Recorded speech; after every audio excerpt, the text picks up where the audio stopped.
Antes de que Apolo 13 sea una película sobre una nave averiada en el espacio, es una historia sobre una de las obsesiones más antiguas del ser humano: salir del lugar donde nació para conquistar lo desconocido. La luna en esta película no es solo un cuerpo celeste, es una promesa, es una frontera, es el mismo impulso que llevó a los navegantes antiguos a cruzar océanos sin saber si al otro lado había tierra, monstruos, muerte o gloria. Cuando Cristóbal Colón zarpó en 1492, no solo estaba buscando una ruta, estaba empujando los límites de lo imaginable para su época. Algo parecido puede decirse con los grandes exploradores que cruzaron desiertos, polos, montañas y mares. Alejandro Magno quiso llegar hasta los bordes del mundo conocido. Magallanes quiso demostrar que el planeta podía rodearse. Edmund Hillary y Tenzing Norgay subieron al Everest no porque fuera cómodo, sino porque estaba ahí, desafiando al ser humano desde lo alto. Y en el siglo XX esa misma ambición dejó de mirar el horizonte terrestre y levantó la vista hacia el cielo. La carrera espacial fue,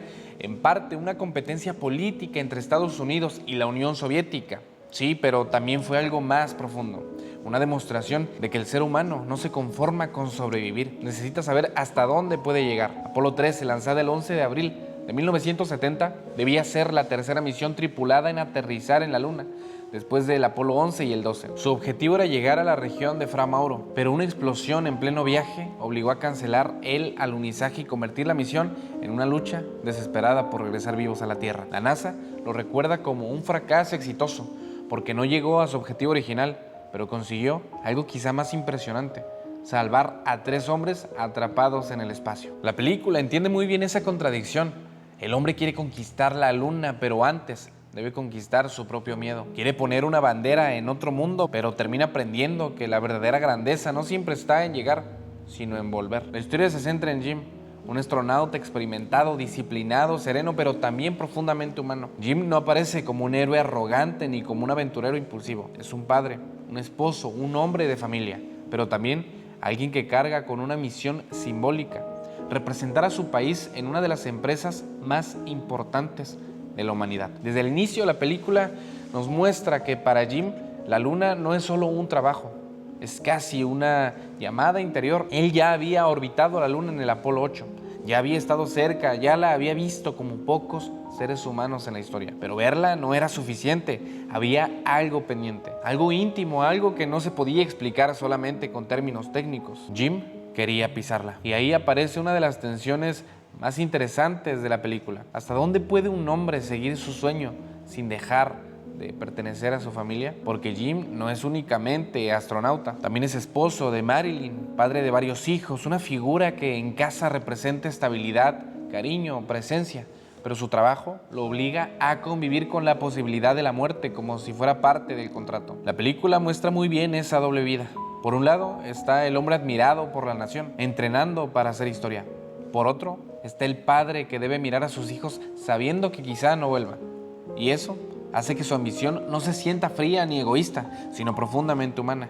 Jim no quiere ir a la Luna porque desprecie la Tierra. Quiere ir porque hay algo en el ser humano que necesita tocar aquello que durante siglos solo se pudo mirar. La Luna siempre estuvo ahí, encima de nosotros, como una especie de espejo silencioso. La humanidad la convirtió en calendario, mito, diosa, poesía, superstición y destino. Para Jim se convierte en una promesa personal. Desde antes del lanzamiento, la misión ya carga una sombra simbólica: Apolo 13. La gente y los medios bromean con el número 13. Es el número asociado culturalmente a la mala suerte. Se convierte en una especie de chiste recurrente. Pero dentro de la lógica científica de la NASA, eso no debería tener ningún peso. Un cohete no explota por superstición. Una trayectoria no falla porque un número tenga mala fama.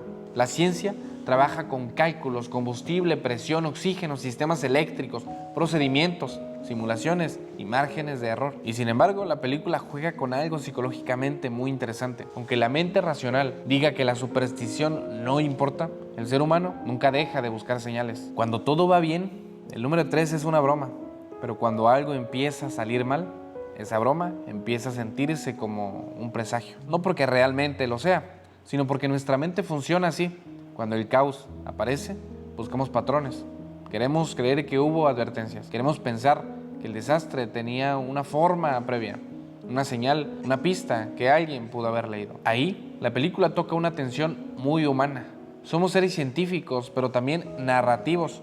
Podemos construir cohetes, calcular órbitas y llegar a la Luna, pero seguimos teniendo una parte antigua que teme a los símbolos, a las coincidencias, a los números, a las señales, al destino. Y como si la sombra del 13 necesitara materializarse, antes del lanzamiento aparece la primera complicación seria. Uno de los miembros del equipo de respaldo, Charles, se expone al sarampión alemán, también conocido como rubiola, y eso pone en riesgo a la tripulación principal. El piloto de la misión del módulo de mando no tenía inmunidad, así que la NASA decide retirarlo de la misión y reemplazarlo por Jack.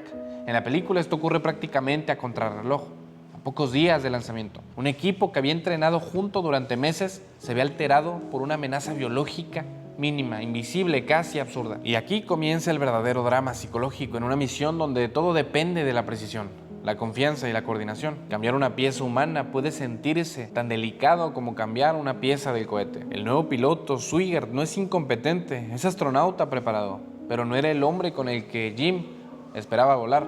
Y en el espacio donde cada movimiento puede separar la vida de la muerte, la familiaridad también es una herramienta de supervivencia. Cuando finalmente llega el día de lanzamiento, la película recupera esa sensación casi religiosa que rodea las misiones Apolo. El cohete Saturno V no parece simplemente una máquina, parece una catedral de metal apuntando al cielo, una estructura gigantesca construida por miles de manos, miles de cálculos y miles de horas de trabajo, lista para hacer algo que durante casi toda la historia de la humanidad habría parecido imposible: sacar a 3 hombres de la Tierra. La escena del despegue tiene una fuerza especial porque representa una victoria momentánea sobre nuestra condición natural. Nacimos pegados al suelo. Toda nuestra biología pertenece a este planeta. Nuestros huesos, nuestros pulmones, nuestra sangre, nuestra orientación, todo está hecho para la gravedad terrestre. Y aún así, el ser humano construyó una máquina para decirle a la naturaleza: por un instante, no me vas a retener. La tripulación sube al espacio con una mezcla de rutina profesional y asombro contenido. Para ellos, la misión exige disciplina, no pueden dejarse llevar por la emoción, pero para quienes observan desde la Tierra, el lanzamiento es una especie de milagro moderno. La ciencia funcionando como poesía, la matemática convertida en fuego. Todo parece ir relativamente bien, hay problemas técnicos menores, ajustes, tensiones normales de una misión espacial, pero la narrativa todavía conserva la idea de que el Apolo 13 llegará a la Luna. El público, sin embargo, ya no está tan entusiasmado como antes. La película muestra un detalle bien interesante.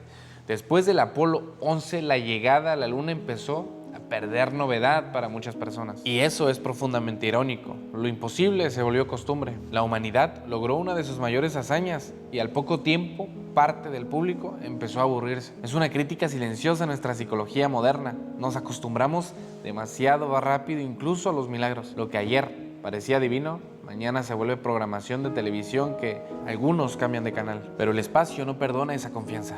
La rutina es una ilusión. Allá arriba todo sigue siendo peligroso. Entonces llega el momento que cambia todo. Durante una maniobra aparentemente rutinaria, ocurre una explosión en el tanque de oxígeno número 2 del módulo de servicio. En la realidad esto sucedió el 13 de abril de 1970, 2 días después del lanzamiento.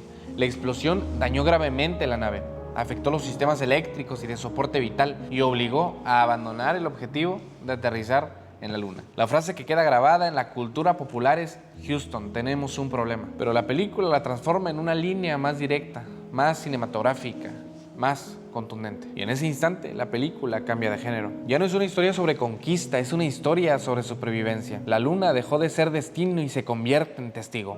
Está ahí, enorme, cercana, casi burlona. Los astronautas están a punto de llegar al lugar que soñaban pisar, pero ahora deben pasar de largo. Ese es uno de los golpes filosóficos más fuertes de la película. A veces la vida te acerca tanto a tu sueño que casi puedes tocarlo, pero te obliga a elegir entre cumplirlo o sobrevivir. Jim entiende que la misión ya no consiste en hacer historia como esperaba. Ahora la misión es regresar. Y eso exige una forma distinta de heroísmo, porque el heroísmo no siempre consiste en avanzar, a veces consiste en renunciar. Es aceptar que el objetivo cambió, en no aferrarse al orgullo, en no dejar que el deseo de llegar te mate. Desde ese momento, cada recurso se vuelve sagrado. La electricidad, el oxígeno, el agua, la temperatura, el tiempo. La nave deja de ser un vehículo de exploración y se convierte en una cápsula de resistencia. Los 3 hombres están atrapados en el vacío, rodeados de tecnología, pero vulnerables como cualquier ser humano. El espacio que antes parecía una promesa, ahora se revela como lo que también es: un lugar indiferente, frío, silencioso y mortal. Uno de los grandes aciertos en el Apolo 13 es que no convierte a los astronautas en máquinas emocionales. Son profesionales.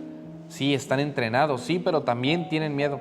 Se cansan, se frustran, se enferman, se equivocan y discuten. Uno de los 3 astronautas empieza a sentirse mal. Swigert carga con la tensión de ser el reemplazo, el hombre que no estaba originalmente destinado a estar ahí. Jim debe sostener el liderazgo en medio de un escenario que ningún entrenamiento podría reproducir por completo. Psicológicamente, la película muestra cómo una crisis extrema comprime la personalidad. Cuando todos están bien, las diferencias pueden ocultarse, pero cuando la vida está en riesgo, todo aparece: la culpa, la irritación, la duda, el resentimiento, el miedo a fallar.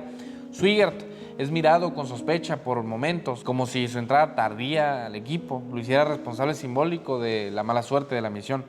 No es racional, pero en una situación de terror, la mente busca culpables. Jim debe impedir que esa tensión destruya el equipo desde dentro. Y eso es liderazgo. Es su forma más pura.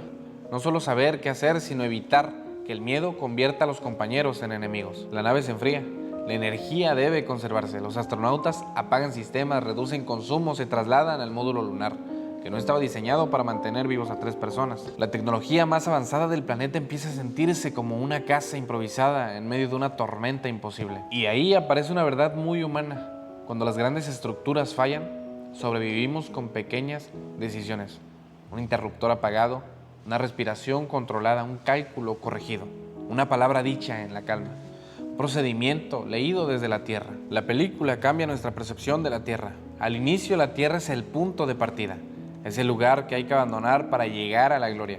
Pero después del accidente, la Tierra se transforma en el verdadero objeto de deseo. Ya no importa la luna, ya no importa la forma, ya no importa la transmisión televisiva. Lo único que importa es volver a ese pequeño planeta azul donde están la familia, el aire, el agua, la gravedad y la vida. Este giro es sumamente interesante. Muchas veces el ser humano solo valora su hogar cuando está a punto de perderlo. Jim quería ir a la luna, pero en medio de la crisis descubre que el verdadero logro no está en pisar otro planeta, no está en pisar otro mundo, sino en regresar al propio, la Tierra. Vista desde el espacio, deja de ser la rutina y se vuelve en refugio. Mary y su esposa vive la misión desde otro tipo de cápsula, la cápsula emocional de la espera. Ella no está flotando en el espacio, pero también está atrapada. No puede ayudar físicamente, no puede tomar decisiones técnicas, solo puede resistir la incertidumbre, cuidar a sus hijos, enfrentar a los medios, mantener la dignidad mientras el mundo observa el posible final de su esposo. La película recuerda que las misiones espaciales no solo las viven quienes van en la nave, también las viven quienes se quedan abajo, mirando al cielo sin poder hacer nada. Y para un padre como Jim, la supervivencia no es solamente individual. No se trata únicamente de salvar su vida, se trata de volver a mirar a sus hijos, volver a su casa, volver a ser esposo, volver a ocupar ese lugar cotidiano que antes podría parecer pequeño, pero que ahora se revela inmenso. Cuando llega la parte más tensa de la historia, la película abre su mirada. Como espectadores solemos pensar en Apolo 13 como la historia de 3 astronautas perdidos en el espacio, pero la película insiste en algo fundamental. Nunca fueron solo 3 hombres. Detrás de ellos había cientos de personas: ingenieros, técnicos, matemáticos, controladores de vuelo, especialistas en sistemas, médicos, comunicadores, directores de misión. Gente que no salía en las portadas, que no se ponía el traje blanco, que no flotaba frente a las cámaras, pero que sostenía la misión desde la Tierra. Ese equipo es la base invisible de la hazaña. Y aquí aparece una de las ideas más valiosas de la película. Las grandes misiones humanas no son obra de individuos aislados, sino de inteligencias coordinadas. La épica moderna no siempre tiene forma de guerrero solitario, a veces tiene forma de una sala llena de personas con audífonos, papeles, reglas de cálculo, pizarrones, café frío y ojeras. Jim Kranz, el director de vuelo, representa esa ética de trabajo bajo presión. Su famosa actitud en la película, resumida en la idea de que el fracaso no es una opción, no significa negar la probabilidad de fallar, significa algo más profundo. Mientras haya una posibilidad de salvarlos, nadie tiene derecho a rendirse. En uno de los momentos más importantes, el equipo en la Tierra debe resolver problemas casi imposibles con recursos limitados. No pueden enviar piezas nuevas, no pueden tocar la nave, no pueden abrazar a los astronautas, ni arreglar físicamente el daño. Solo tienen comunicación, conocimiento, coordinación y creatividad. Es ahí donde cobra sentido la frase atribuida a Arquímedes: denme un punto de apoyo y moveré el mundo. O en una versión más extendida: denme una palanca lo bastante larga y un punto de apoyo donde colocarla y mover el mundo. La frase se asocia al principio de la palanca y expresa una idea poderosa.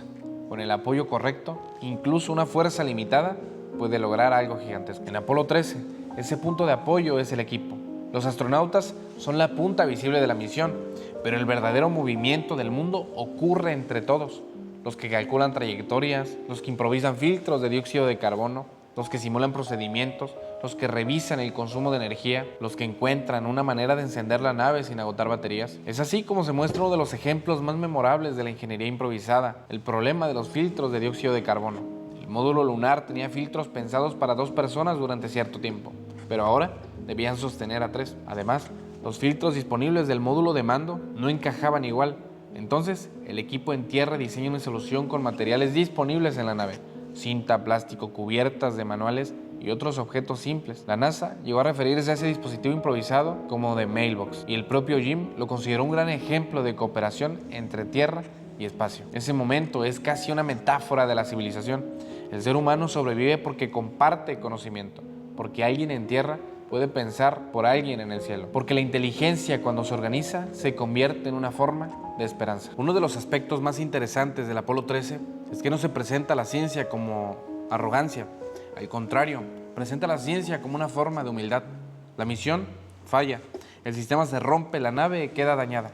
Los cálculos deben rehacerse, los planes originales se vuelven inútiles y aún así nadie abandona el pensamiento racional. Nadie dice, ya no hay nada que hacer.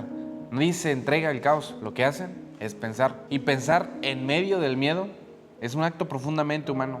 La película nos recuerda que la ciencia no consiste en tener todas las respuestas desde el inicio. Consiste en tener un método para buscar respuestas cuando todo se desordena. La ciencia no elimina la incertidumbre, nos da herramientas para caminar dentro de ella. Por eso Apolo 13 es tan poderosa, porque no es una historia de una misión perfecta, sino de una misión rota. Y precisamente por eso revela lo mejor. Cuando todo funciona, la tecnología parece magia. Pero cuando algo falla, descubrimos la verdadera calidad de una organización, de un líder, de un equipo y de una mente. La película nos dice que el progreso no se mide solamente por la capacidad de llegar lejos, sino por la capacidad de responder cuando el camino se rompe. La parte final de la película concentra toda la tensión acumulada. Los astronautas deben volver a entrar a la atmósfera terrestre, pero la nave ha sufrido daños. Los sistemas han sido apagados, hay incertidumbre sobre el escudo térmico, sobre la trayectoria, sobre el ángulo de entrada. Si entran demasiado inclinados, pueden rebotar hacia el espacio. Si entran demasiado pronunciados, pueden desintegrarse. La Tierra, que representa el hogar, también se convierte en el último obstáculo. Durante la reentrada se pierde la comunicación. El silencio dura más de lo esperado. En la sala de control, en los hogares, en los barcos de rescate, en la familia de Jim, todos esperan una señal. Es un silencio casi espiritual. Después de tanta ciencia, tantos cálculos y tantos procedimientos, llega un momento en que solo queda esperar. Y ese silencio es devastador porque nos enfrenta con una verdad básica, incluso después de hacer todo bien. Hay un instante en el que los resultados no están en nuestras manos. Cuando finalmente aparece la cápsula y se confirma que los astronautas están vivos, la emoción no viene en una victoria triunfalista, sino de un alivio profundo. No llegaron a la luna, no cumplieron la misión original, no plantaron una bandera, no caminaron sobre otro mundo, pero regresaron. Y en ese regreso hay una victoria más humana que cualquier conquista. Apolo 13 amerizó en el Océano Pacífico el 17 de abril de 1970, después de rodear la luna y usar el módulo lunar como bote salvavidas. Apolo 13 es una película sobre una misión que no llegó a donde quería llegar, pero sí llegó a donde necesitaba llegar. Y esa diferencia es muy importante, porque muchas veces medimos la vida solo por objetivos cumplidos. Llegar a la cima, ganar, conquistar, lograr, demostrar.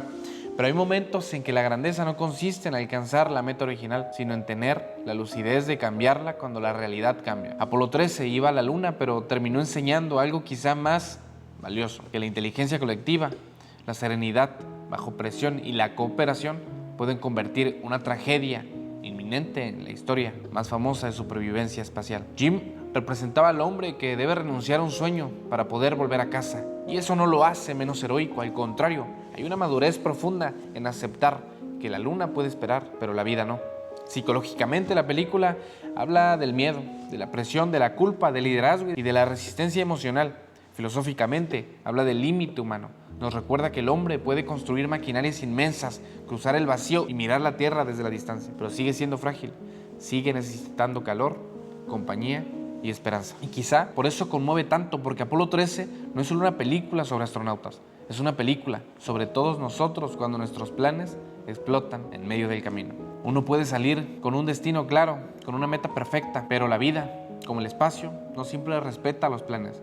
A veces nos quita la luna y nos deja únicamente una pregunta: ¿cómo regreso a casa? Y ahí es donde se revela el carácter. No cuando todo sale bien, no cuando la ruta es limpia, no cuando el público aplaude, sino cuando el oxígeno baja, la nave se enfría, el miedo crece y aún así alguien dice: todavía hay una forma, todavía podemos pensar, todavía podemos trabajar juntos, todavía podemos volver. Por eso Apolo 13 no trata solamente de una misión fallida, trata de una humanidad que incluso perdida en el espacio se niega a dejar de buscar el camino de regreso.